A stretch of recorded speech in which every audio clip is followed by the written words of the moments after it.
ese dos tipos de lectura. Citas aquí, hablando de algún tipo de autores literarios, citas a Dan Brown y citas a Jorge Bucay. Hay pequeños guiños también del mundo de los bestsellers. Sí, hay unas reflexiones que hace un editor en Frankfurt explicando qué tipos de autores buscan los editores en este momento, ¿no? Y entonces él dice que quiere autores complacientes con el lector, porque si uno lee a Dan Brown o a Jorge Bucay se siente inteligentísimo, ¿no? Qué bárbaro, qué listo. En cambio, si lees a James Joyce te sientes como una cucaracha. Dice, no entiendo nada. No te digo nada, Proust, ¿no? Si te metes, bueno, eso ya peor todavía. La búsqueda del tipo perdido. Bueno, hay evidentemente muchos registros, muchos personajes en la novela.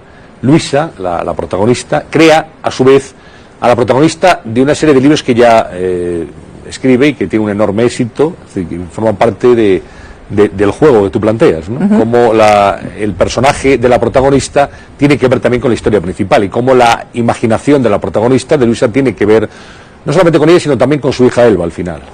Sí, eso es un poco de las cajas chinas que hablábamos antes y me interesaba ese juego de espejos para reflejar lo que decíamos antes, la realidad. ¿Es verdad? ¿Es mentira? ¿Sucedió algo en el pasado de Luisa que tiene que ver con el presente de su hija? No sé si a ti te ha pasado, por ejemplo, volver al colegio al cabo de 25 años, esas reuniones de antiguos alumnos, y tú dices, ¿será el mejor de la clase un trufador y el peor, le ha ido fatal y cosas por el estilo? Pues mira, a veces sí, a veces no. O sea, que en la vida te da muchas sorpresas en un sentido u otro, ¿no? Yo es una cosa que me ha pasado hace poco, volver al colegio después de, no lo digo, pero un montonero de años, y te das cuenta que el destino es muy caprichoso. A veces hace lo que uno espera y otras veces todo lo contrario. Hay gente que parecía que no tenía futuro, tiene un futuro espléndido, una realidad estupenda, y gente que se comía el mundo en aquel momento luego no ha sido tan afortunado, ha tenido avatares de la vida que me han llevado por otros derroteros. No, yo pienso que afortunadamente, ¿no? Porque si no te da la sensación de que todo está escrito, que tu destino era implacable, estaba ya determinado desde el principio. Cuando te planteas, Carmen, una novela de misterio, tienes que jugar con una serie de ingredientes que tienen que estar muy bien dosificados para que sea el lector el que al final descubra la solución de la trama, ¿no? Y eso, digamos, es una especie de corsete, constriñe a la hora de elaborar tu proceso de escritura. Es decir, o, dicho de otra forma, ¿pueden volar tan libres los personajes y las situaciones como una novela de ficción que no esté sometida a esta especie de imperio del misterio y de la solución final? Bueno, yo creo que todas las novelas tienen lo que podríamos llamar un movimiento de rotación y un movimiento de traslación. Quiero decir, un movimiento de rotación que cada frase tenga sentido, que lo que estés explicando describa a los personajes, crea una atmósfera, un ambiente, una voz, no sé cuánto, pero al mismo tiempo que te vaya llevando hacia adelante, y eso sería el movimiento de traslación, hacia la resolución de la novela. Y esto que parece fácil es bastante complicado de hacer, pero yo tengo un maestro en este asunto, y es Charles Dickens, que es un genio y que también tenía esa capacidad de llegar a público muy heterogéneo, o sea que le podía interesar a un intelectual y también a alguien que simplemente quería pasar un muy buen tiempo. Y los trucos de Charles Dickens funcionan siempre. Hablamos antes de la disciplina. ¿Tú eres una escritora disciplinada, metódica a la hora de plantearte una obra como esta? Yo soy muy disciplinada, me levanto muy temprano, yo soy diurna.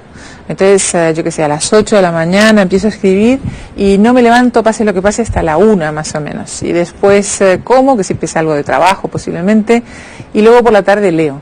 Yo creo que esa idea que tiene la gente del escritor bohemio, que se emborracha, que fuma 4 paquetes de tabaco y cosas por el estilo, me parece que se ha extinguido o se ha muerto de cáncer, pero no existe. Hoy día yo creo que todos los escritores tienen un horario muy razonable. Hay algunos que son nocturnos, pero de todas maneras una gran disciplina, como dices tú. Sí, digamos que desde hace ya bastantes años la literatura ha entrado en el proceso del mercado de una forma muy clara. Siempre se ha escrito para vender libros, evidentemente, para tener éxito.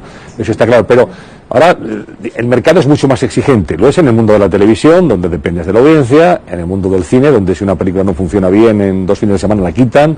Y también en los libros. Estás compitiendo con una serie de novedades tremendas Y los libros ahora necesitan hacer carrera propia y tener una vida intensa, corta pero intensa. Sí, no solo eso, sino que además estamos compitiendo con los medios audiovisuales que yo qué sé, que están por todos lados. Fíjate que antes había situaciones en las que o leías un libro o te dormías la siesta, por ejemplo, un avión o un tren, ¿no? Sí. Y ahora te ponen 3 películas, o sea que tampoco, se ha acotado muchísimo la hora el tiempo que puedes dedicar a la lectura. De todas maneras quiero decir que esa frase que también se repite mucho de no leo porque no tengo tiempo, me parece otra tontería, porque realmente uno siempre tiene tiempo para lo que quiere. Entonces, la gente que le gusta leer siempre encuentra tiempo para leer. Se editan 60.000 títulos al año en nuestro país, es decir, que esto es una cifra que llama mucho la atención, y todos los estudios que tienen que ver con hábitos de lectura se indican esperanzadoramente que se va leyendo más, y especialmente las mujeres, son el colectivo que más ha tirado del consumo de libros en nuestro país. Y curiosamente ahora, por ejemplo, el hecho de que muchas personas vivan fuera de las grandes ciudades y tienen un trayecto largo hasta llegar a la oficina o lo que sea, eso ha creado un nuevo hábito, porque muchas personas vienen con un libro y aprovechan ese trayecto para leerse 1, 2, 3 capítulos. Así que bueno, todavía hay esperanza. Hablamos antes de lo políticamente incorrecto, no te da ningún tipo de problema el saber que te sales de vez en cuando de la autopista del canon establecido. Yo tenía mucho miedo cuando escribí este libro, todo el tiempo pensaba, me van a matar, mira que voy a decir que los niños son malos, pero me ha sorprendido muchísimo la reacción de la gente. Era como algo que todo el mundo sabía pero que nadie se atrevía a decir, ¿sabes? Y que además es muy curioso porque cuando yo empecé a escribir este libro, yo tardé 2 años y medio. El tema de la maldad infantil era un tema tabú, pero mientras en este tiempo ha habido cantidad de casos que han salido a la luz pública, ya sea por ejemplo el famoso mobbing en los colegios, ¿no? Y los niños que graban palizas en los móviles. Y bueno, dicho esto, mis niños son unos niños, no son de ese modelo, no son de palizas en los móviles ni nada, es una maldad bastante más sofisticada, debo decir. Sí, nos contaba Javier Urra aquí hace algunas semanas, ha escrito un libro sobre estos niños tiranos, que hay unos hijos que tienen esclavizados literalmente a los padres, especialmente a las madres, pero con malos tratos de palabra y obra, con un acoso permanente, persistente. Es decir, esto ocurre en este país y en otros muchos, pero aquí... Me alegro que se diga, me alegro que se empiece a decir, porque había como un malentendido con ese asunto, y yo creo que es necesario que se sepa. No, yo te digo, esa manera de esconder las cosas debajo de la alfombra no soluciona nada, más vale afrontarlo y saber, y yo vuelvo a repetir, mi consejo, si es que me atrevo a dar, es que hay que educar desde muy chiquititos. Decía Sigmund Freud que el niño es un perverso polimorfo. Sí, que su maldad adquiere diversas formas, y es diversas verdad, ¿no? Y horribles formas. Yo creo que los niños encarnan lo mejor y parte de lo peor, mucho de lo peor, ¿no? De egoísmo, egocentrismo, en fin, celos, eso forma parte también del mundo infantil y hay que saber encauzarlo, ¿no? Pero no solamente la maldad infantil, de otros temas políticamente incorrectos han estado muy presentes en tu obra, siempre. Bueno, sí. Mucho como guiños fuera del carril, ¿no? Claro, en este libro se tratan, por ejemplo, situaciones que se están dando en la sociedad que son relativamente nuevas. Mi protagonista, que se llama Luisa, tiene un hijo en un viaje de apareamiento. Así eso me llama mucho la atención, viaje de apareamiento. Esto...